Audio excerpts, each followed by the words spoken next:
এ আমার কাকি, দর্শকদেরকে দেখাচ্ছি। আমার কাকা কাকিরা, কাকি একমাত্রই আছেন, কাকারা সব চলে গেছেন দেশ ছেড়ে। সেই কাকাদেরকে আর দেখা যায় না। তার ছেলেপুলে আছে, এখনও আমার কাকি বেঁচে আছে। আমার কাকি আমাকে যথেষ্ট খুব ভালোবাসে। বাবা তুই একটু বস, গল্প করি। এই জন্যে আমি আজকে কাকির সঙ্গে একটু কথা বলতে এসেছি, ছবিটা তুলতে এসেছি। কাকি বেঁচে থাকুক, আরও বাঁচুক। এই আমার যেখানে কাকি বসে আছেন, শিব মন্দির ওনাকে রক্ষা করে রেখেছেন। উনি শিব মন্দিরে সবসময় উনি থাকেন। আপনারা ভালো থাকবেন, সবাই দর্শকদেরকে একটা শেয়ার দেবেন এবং একটা লাইভ দেবেন। আমার নাম হচ্ছে সুকুমার পাত্র। আপনারাও ভালো থাকুন, মিডিয়াবাবু ভালো থাকুন।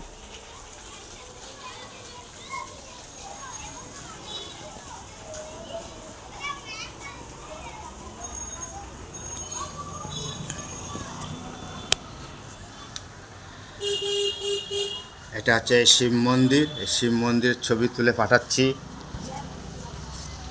এই দেখুন।